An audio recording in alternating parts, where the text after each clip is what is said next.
So we will continue today. If you were here last week, as we've hit quite a few, kind of uncomfortable topics and things like that we're trying to deal with.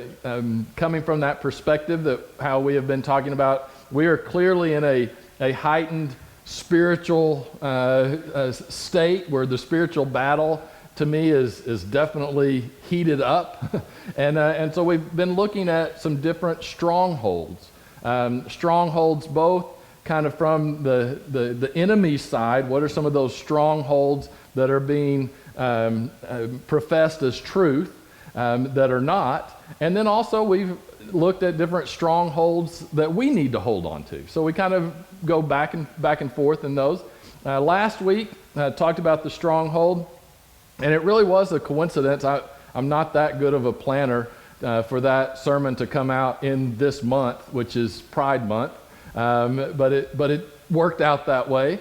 And it's an uncomfortable topic because of what is going on in our society, right? It's become a topic that is taboo, or that immediately gets shut down, or that you labeled bigoted, or whatever it may be. And so we tried to lay out the case last week, there is a clear sexual ethic in the Bible, and there really is no room for what is going on in our society, right?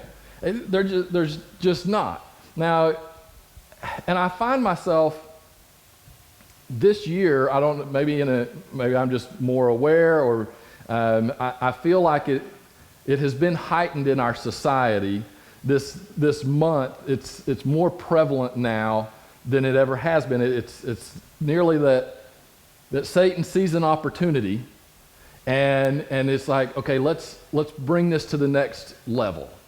Right? So I find myself being very angry at times, right?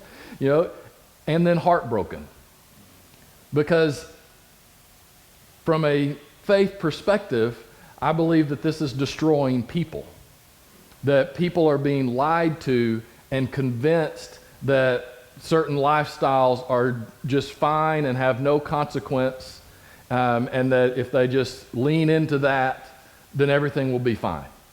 And that should be heartbreaking. What we have to be careful on is that we don't allow our emotions of anger and heartbreak to turn into us being bitter, or for sure becoming apathetic. But also we have to be careful in the way that we engage the world. Because you can have all the righteous anger that you want and you can justify it, but if that's how you approach the world, you're not going to be really doing a whole lot of good to help people accept the truth and the love that comes from Christ. So today's going to kind of be a transition sermon, and we're going to talk about some things next week that are specific examples that will really make us uncomfortable, but you know what, we're going to do it anyway, because why not? But today is it's like, how did we get here, right? So you look at what's going on in the world, it's like, what is happening? And by the way, people feel that no matter what their faith background is. People are like, what's going on? Things feel, it doesn't feel right. Right? And so I think it's important that we kind of explore that. So today we're going to explore a little bit more the word affirm. We talked about that last week. I think one of the things that is jumping out to me this year with Pride Month is this idea of affirming lifestyles, right? And I think it's important for us to recognize all of us desire to be affirmed. And most of us prefer to just affirm other people. That's much easier and usually more pleasant, and both people end up leaving with a smile, right? Human nature, we kind of desire that, right? And by the way, there's nothing wrong with that. That's kind of, we desire to have that affirmation, and it's good, it feels good to give affirmation. And it's kind of like coaching softball. It's much better for me, and this is basically what I do because I'm not a great technical teaching all of this stuff like that. So it's a lot easier for me whenever a kid is hitting off the tee to say, oh, great swing, good job, wonderful. And then I'll see and I'll go, that's really the worst swing I've ever seen in my life, right? But it's really uncomfortable for me to tell a 10-year-old girl, sweetie, you're never going to hit the ball if you keep doing that. Right? So it's a lot easier for me just to affirm and say, oh, good job, it'll be fine. And it feels better for her just to hear that. Now, if she wants to become a better softball player, someone who knows what they're talking about needs to explain to her, no, here's some of the little things you need to change in order to be a better hitter. And then you can still affirm that, hey, you're doing a great job, but here are the things you need to change. Right? We kind of run into that. That's a silly example. There is definitely a danger when we take that desire for affirming and we apply it on a societal level. And I think that is what we're starting to see. And it's been building for a long time. But it is in your face now. Right? We affirm people for the gender that they choose, the way that they express themselves sexually, right? Well, let's just affirm that lifestyle, and the idea of, well, I'm fine just the way that I am. I embrace my inner self. There's all of these psychological words that are being used that we need to take a step back from and say, whoa, where is this leading? So I want to look at a passage from that context, the idea of affirming. It's very familiar. It's in John chapter 8. It's a passage that has been misused, probably just as every passage has at different times.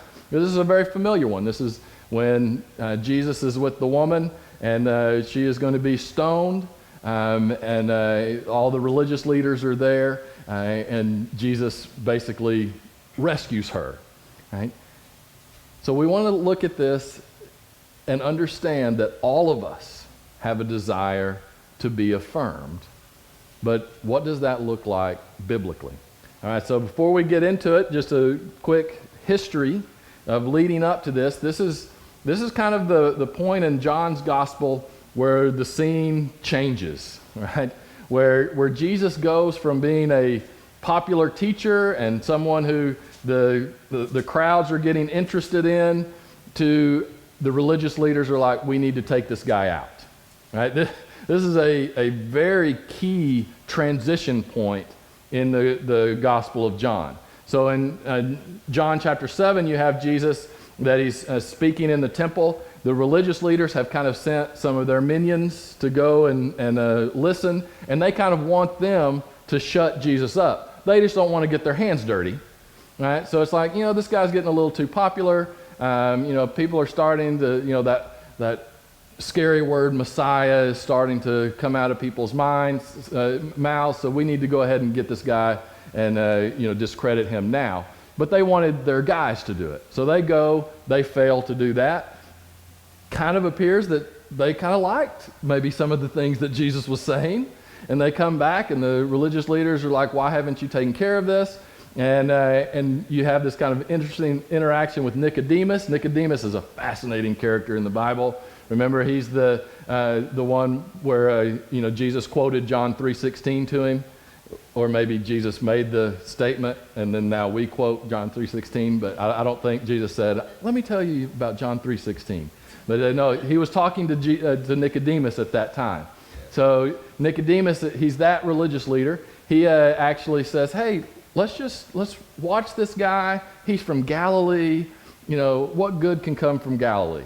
I think Nicodemus is trying to diffuse a tense situation, and he's interested in Jesus, right? So it's kind of fascinating there. But that leads us to this encounter, all right? So this encounter starts with the religious leaders wanting to stone a woman, and it ends with them wanting to stone Jesus. This is a major turning point. So starting at the last verse of chapter 7, verse 53, and then getting into chapter 8. says, then they all went home, but Jesus went to the Mount of Olives. At dawn, he appeared again in the temple courts, where all the people gathered around him, and he sat down to teach them. The teachers of the law and the Pharisees brought in a woman caught in adultery. They made her stand before the group and said to Jesus, "Teacher, this woman was caught in the act of adultery. In the law of Moses commanded us to stone such women. Now what do you say?" They were using this question as a trap in order to have a basis for accusing him. But Jesus bent down, started to write on the ground with his finger. When they kept on questioning him, he straightened up and said to them, "Let any one of you who is without sin be the first to throw a stone at her." Again, he stooped down and he wrote on the ground. At this, those who heard began to go away one at a time, the older ones first, until only Jesus was left, with the woman still standing there. Jesus straightened up and asked her, "Woman, where are they? Has no one condemned you?" "No one, sir," she said. "Then neither do I condemn you," Jesus declared. "Go now and leave your life of sin." When Jesus spoke again to the people, he said, "I am the light of the world. Whoever follows me will never walk in darkness, but will have the light of life." All right. So this is a very familiar passage. It's a powerful passage, right? And it speaks to a lot of different people. The first group of people, obviously, are the religious leaders that this is speaking to. And I think since you are here at church, this does speak to us, that we can fall into this trap of the religious leaders, right, and to doing what they are doing. So that is part of what's going on here. So what they are doing is they are bringing this woman who is guilty, right? She is caught in the act of adultery. So she has done something wrong. She has broken God's moral law, right? Not just the law of the land, no, God's law. She is outside of the ethical norm that God has set before them. So the religious leaders in that sense are correct.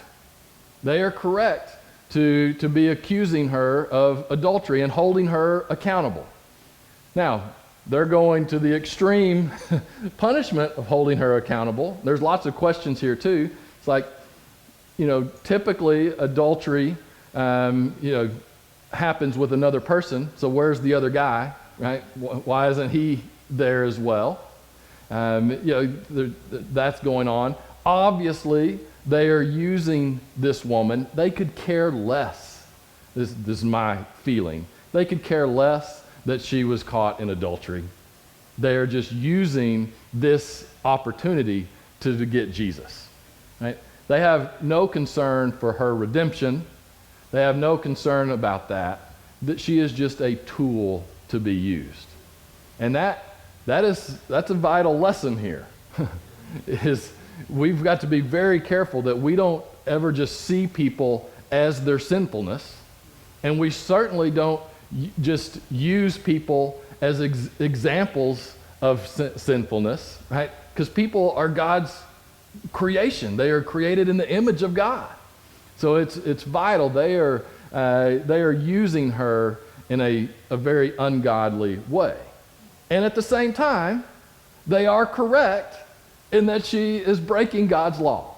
Both of those things are true. But the religious leaders think it's interesting what they're doing. And I started thinking about this, and what they are actually have done is they are affirming themselves by holding their standard of morality above someone else's standard of morality, right? And so what we have to be careful with here is it is easy to focus on other people's sinfulness and where other people are falling short of the moral ethic found in Scripture. It's easy to hold people who are not living up to that, holding them accountable and pointing the attention there. And what that does is it can make you kind of feel good, right? Because look, hey, at least I'm not sinning like that. That person, they're They're bad. Look, I am so good that I'm actually calling them out. Right? And all of a sudden you can receive some affirmation from that. Oh, I'm doing what I'm supposed to do. I'm elevating the scriptural ethic, and I'm holding this other person accountable. We have to be very careful with that, right? Because, as the religious leaders are about to find out, we're all falling short of the biblical moral ethic. Right? So they bring this woman, and they throw her at the feet of Jesus. And I love what happens, because sometimes we think that Jesus is just this meek, mild, nice guy. And even in this situation, in my head, sometimes I think of this as just a nice little peaceful thing that happens and everybody just walks away. No, I think this was extremely tense. Because you read what Jesus says in chapter 8, it's some of his harshest criticisms. And I mean, he is righteously angry.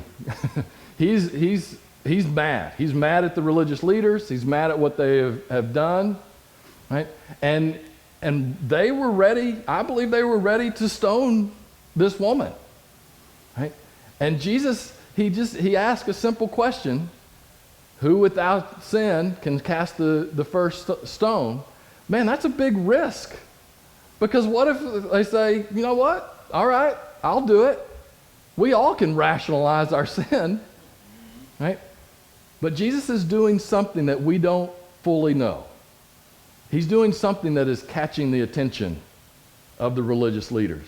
So he's drawing in the sand. He's writing. That's one of the things that I hope that one day we'll know. I would love to know exactly what Jesus is writing.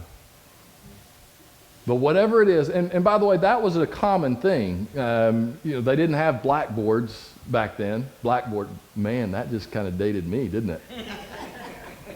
Because but when I was in school, there still were blackboards. Now we were transitioning though. We were transitioning. Oh, I'm sorry. but that was a normal tool, of teaching. Teachers would write in the sand. They would, it got people's attention. So the religious leaders clearly are paying attention here. And all of a sudden, what happens? You go from this contentious moment, people grabbing rocks, ready to go, and all of a sudden Jesus starts to write, and then he says, "He who is without sin cast the first stone." And then it kind of says something interesting. It says they start to slowly leave oldest to youngest. It starts with the older ones. Now, I don't fully know why that's important, but John thought that was important to include. And I think maybe it's because maybe the older ones are a little wiser.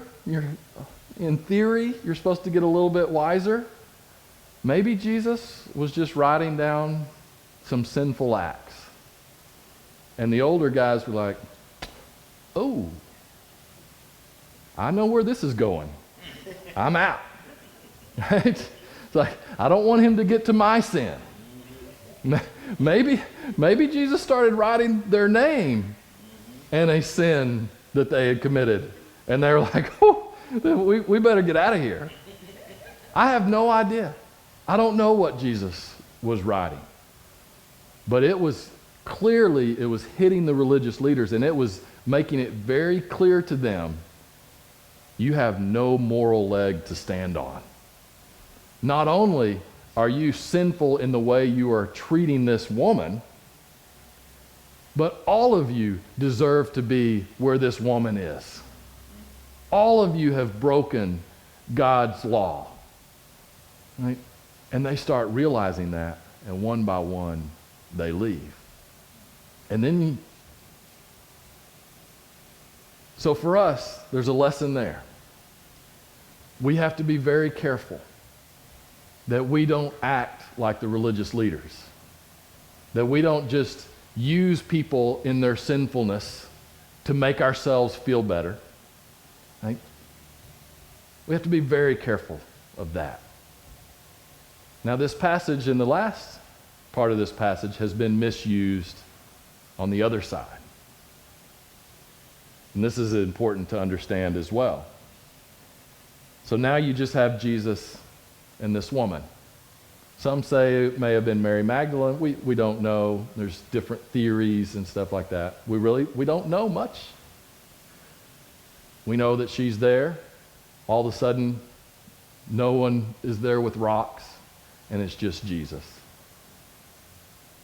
And he just asks her, is there anyone here to condemn you? She says, no one. And he says, neither do I condemn you. That is a beautiful scene. I think sometimes I know it has been misused to justify not holding people accountable for their sin. But listen to what Jesus said. He said, neither do I condemn you.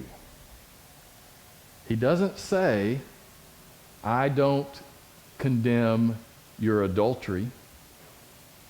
He doesn't say, all right, now that you've gotten off the hook, be a little bit more discreet in your adultery. He doesn't say that. He says, I don't condemn you. What was going through his mind there? What I believe was going through his mind is he is seeing this woman as a child of God, as a woman who is created in God's image. And he is not condemning her as a person. She is valued. She is loved by God. Jesus loves her, wants what's best for her, does not condemn her. But Jesus says another line that is extremely important for us to hold on to. And he says, go now and leave your life of sin.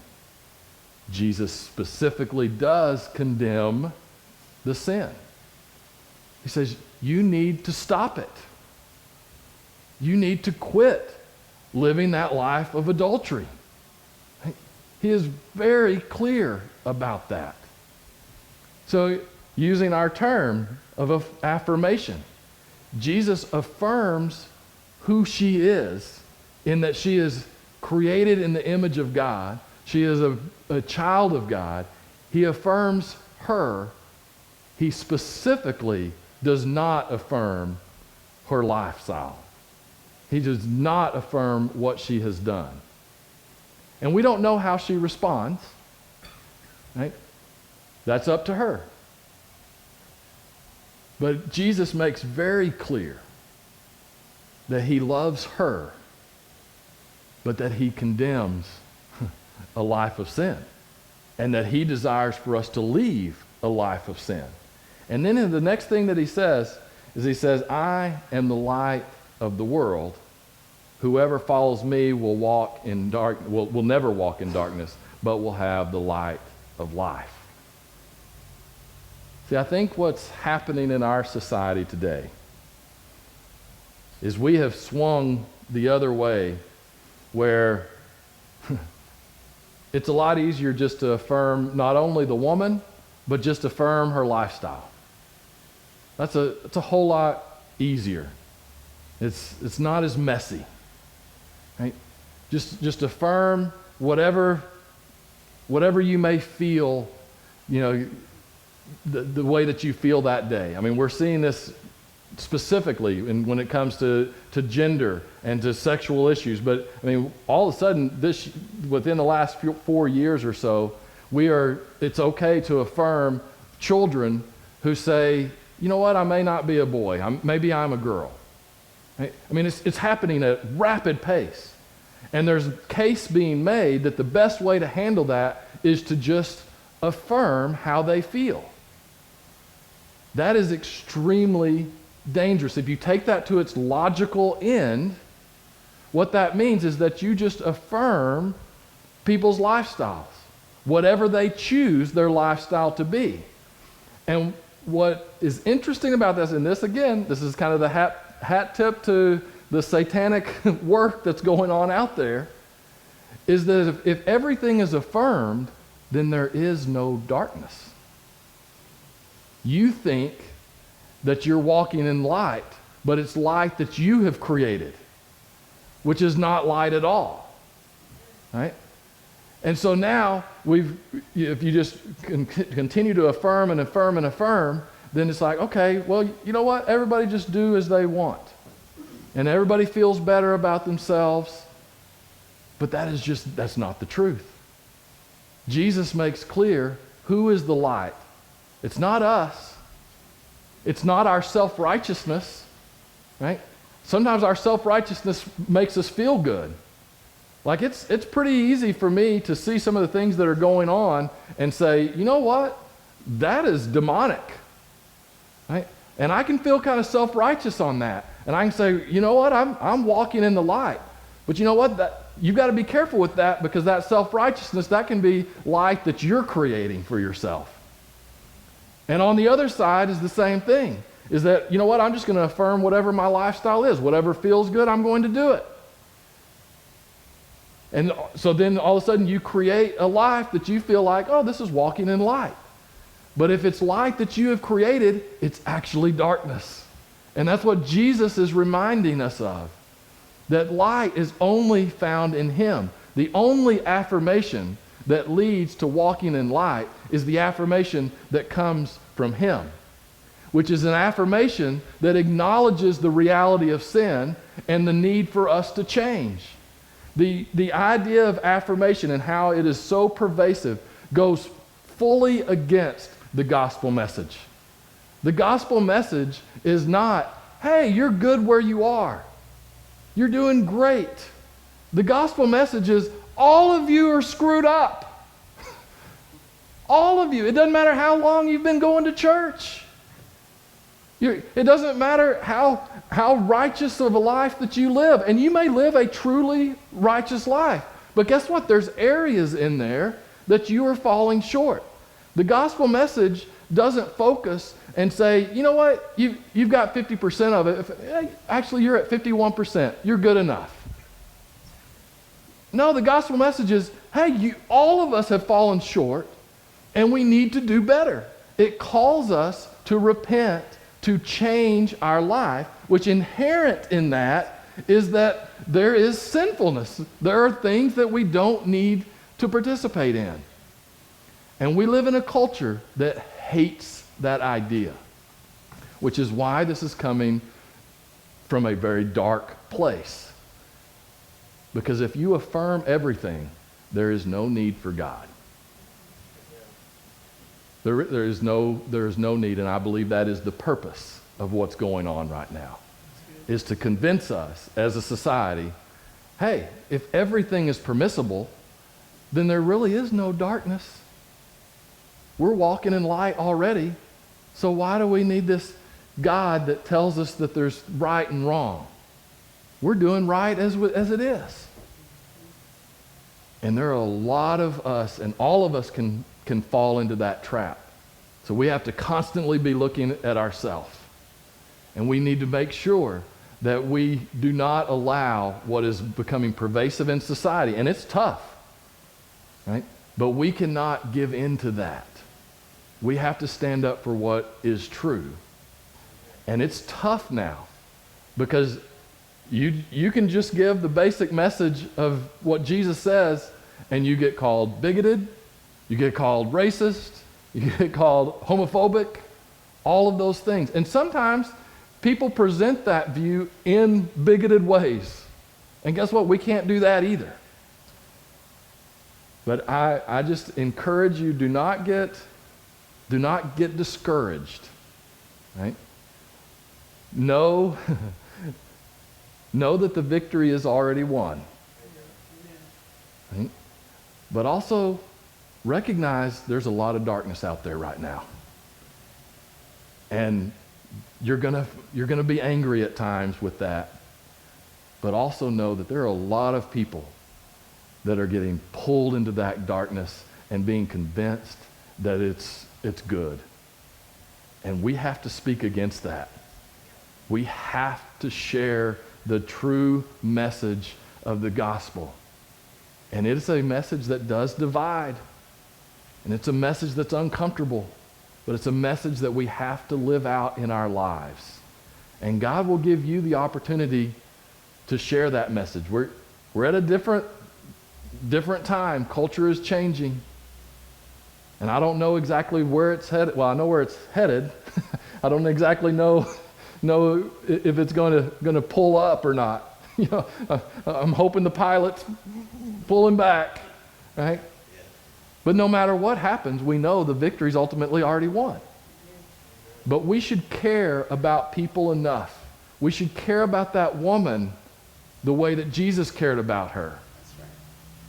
And that we see her as someone created in the image of God and has been deceived and has been convinced that they can live life however they want and it's going to be okay. Well, we know that's not true. And we need to care enough about her. We need to care enough about that person who is now claiming to be a guy when they were a girl yesterday. We need to care enough about them that we speak the truth, but we don't condemn them. But we do condemn the lies, and we condemn the sin, and we never affirm what is ungodly. That is vital, and I encourage us to stand up for what is true. Let's go to him in prayer.